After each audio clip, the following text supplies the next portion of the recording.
Morning, Reverend, teachers, boys.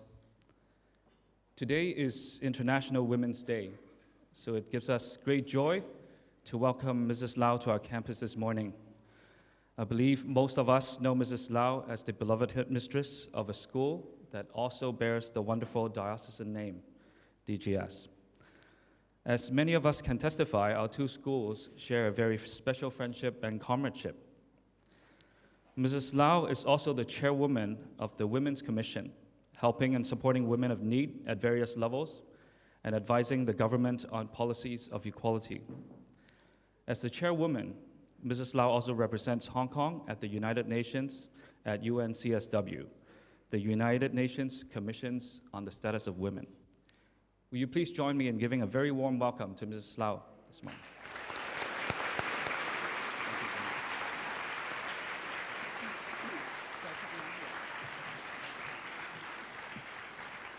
Well, good morning, everyone. I had never thought that I would be invited to come and talk to a whole school of boys. This is really my first experience in life. Looks a little bit scary, you know. It's all men here. Although I'm the chairperson of the Women's Commission, I'm here to tell you that we can't exist without you. Yeah? Boys.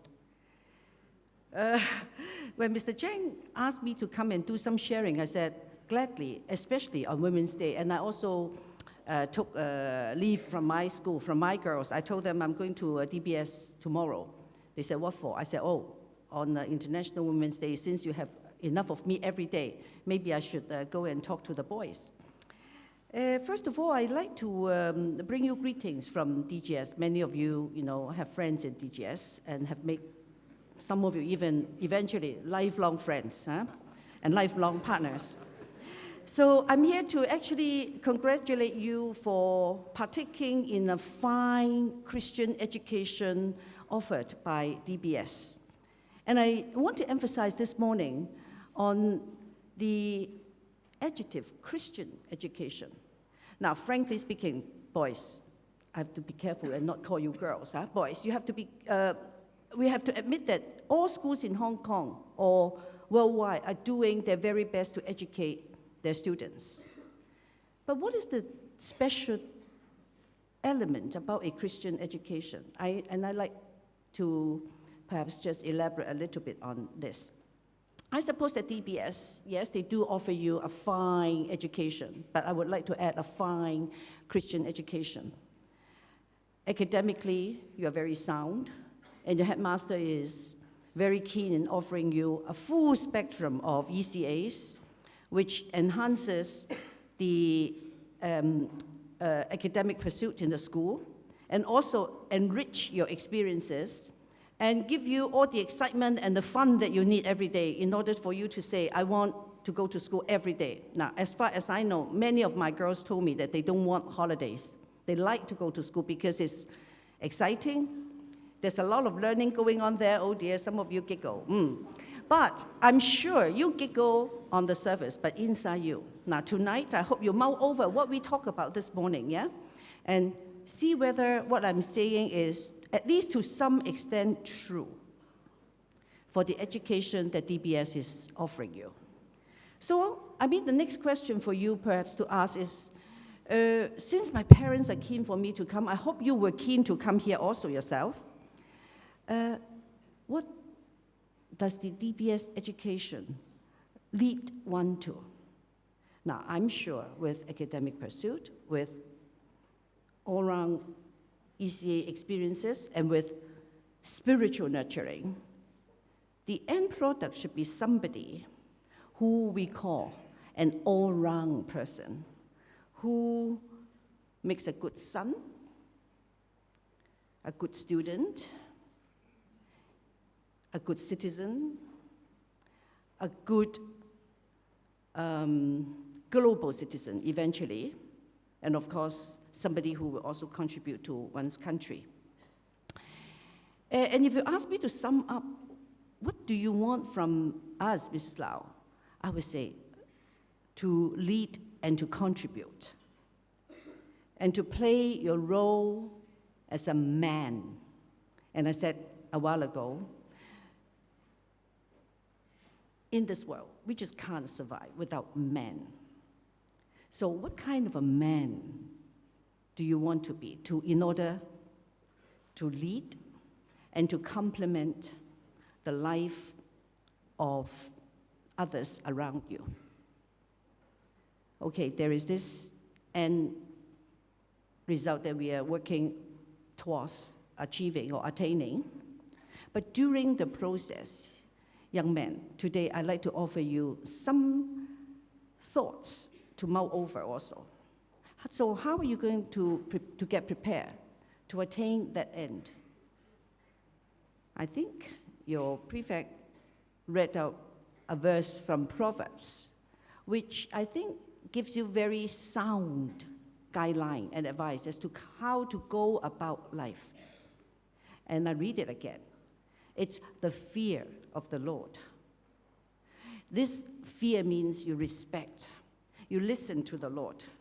And the Bible promises that you will have or acquire wisdom. We need to be very wise to live in this particular moment of time in history, particularly in Hong Kong too. You have a very good education. People expect you to contribute to the society.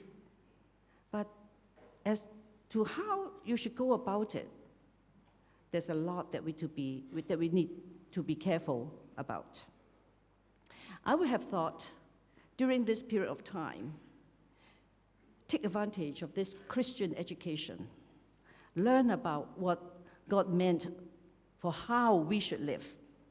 And I think maybe I should leave you with another 3 pointers. First of all, in order to show our respect to the Lord, who is the Creator, who actually created us, we do not and we will not want to walk in the counsel of the wicked. That means we do not want to follow what is not right, not just, not righteous. We will not want to just follow because it's fun. We want to say whether whatever we follow, is that building me up? And after I myself have been built up, am I going to build up others, to edify others? And we will not want to follow only because others are doing it. It looks like it's fun. Now, boys, at this particular moment in Hong Kong's history, you are the targets of everything exciting in our society, whether it's fun, entertainment, whether it's politics at the end of the day. I was told, and I think it is probably true, you see, the way Hong Kong is developing, it's young people's world now, right? We have to listen to young people. But then at the moment, we are also seeing perhaps not enough maturity sometimes, or sometimes lopsided views of certain issues. And I hope the DBS education will equip you to be able to discern, not only to see the differences, but to discern what is right and what is wrong, and then be empowered by this education to do what is right. I hope I leave you with 4 verses now in the Bible that you perhaps may like to mull over. First of all is this verse from Proverbs. It's very easy to refer to it. It's Proverbs chapter 9, verse 10, so 9:10. And then turn to Psalm 1, the first 2 verses. Blessed is the man who does not walk in the counsel of the wicked, or stand in the way of sinners, or sit in the seat of mockers.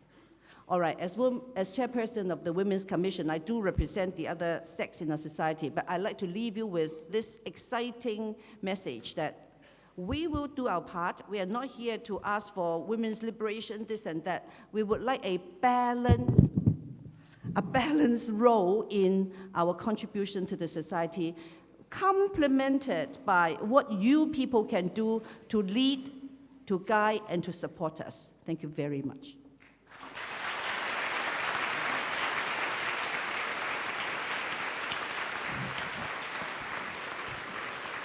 Thank you so much, Mrs. Lau, for that valuable advice.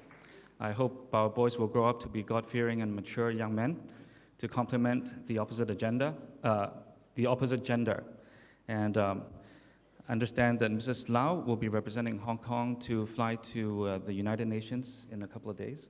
We wish you a safe trip, and may I also take this opportunity to wish the DBS and DGS Senior Mixed Choir all the success in the choir finals.